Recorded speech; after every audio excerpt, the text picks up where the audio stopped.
খোয়াইয়ের তরুণ সাংবাদিক মানস ভট্টাচার্যের আকস্মিক জীবন অবসান।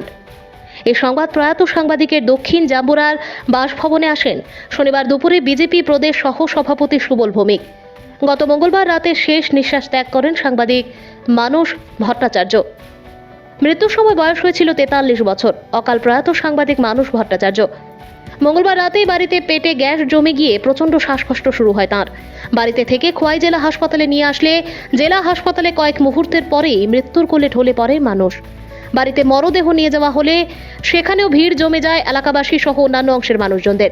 রাতেই লালছড়ার বেলতলি শ্মশান ঘাটে শেষকৃত্য সম্পন্ন হয় অকাল প্রয়াত সাংবাদিক মানস ভট্টাচার্যের। মানস ভট্টাচার্য ডিডি নিউজে কর্মরত ছিলেন। শোক সন্তস্ত পরিবারের প্রতি সমবেদনা জ্ঞাপন করতেও পাশে দাঁড়াতে ছুটে আসেন বিজেপি রাজ্য সহসভাপতি সুবল ভৌমিক। অকাল প্রয়াত সাংবাদিক মানস ভট্টাচার্যের বাড়িতে গিয়ে পরিবারের লোকজনদেরকে সমবেদনা জানান সকলে। তারা মানস ভট্টাচার্যের মা ও স্ত্রীর সাথে কথা বলেন। তারা কিছুটা সময় কাটান মানস ভট্টাচার্যের অবুঝ 2 শিশু সন্তানের সাথেও। থানু চন্দ্রের রিপোর্ট। তো মর্মান্তিক ঘটনা নয়, এমন একটা প্রাণবন্ত, শুধু সাংবাদিকতা না, ওর একটা সোশ্যাল অ্যাপ্রোচও ছিল।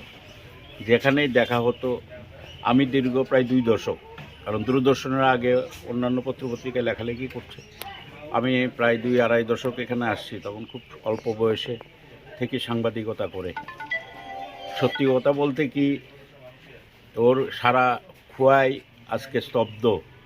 সারা রাজ্যের শুধু প্রেস মিডিয়া না, যারাই তাকে জানে বা তার সম্বন্ধে জানতে পেরেছে, সবাই আমরা শোকগ্রস্ত।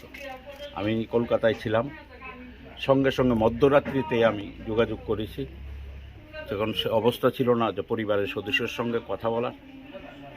ওর মৃত্যুতে শুধু সংবাদপত্র জগৎ না, খোয়াই একজন আক্ষরিক অর্থেই সজ্জন ভালো মানুষ হারিয়েছে। আমি আজকে তার পরিবারকে, তার মা আছে, স্ত্রী আছে, 2টো বাচ্চা আছে, সান্ত্বনা দেওয়ার মতো আমাদের ভাষা নেই। আমি ওর বাড়িতে এসেছি। আমরা আগামী দিনে এই পরিবারটার পাশে থাকব। আমাদের স্থানীয় কার্যকর্তারাও খুব সক্রিয়ভাবে এই ঘটনায় তাদের পরিবারের পাশে দাঁড়িয়েছেন। ওরাও মেনে নিতে পারছে না। আমি ওর সত্যি কথা বলতে কি, আমার কোনো ভাষা নেই ওর পরিবারকে সান্ত্বনা দেওয়ার। যাই হোক, আমরা সবাই আছি, আগামী দিনে ওর আত্মার শান্তি ও সদ্গতি কামনা করি।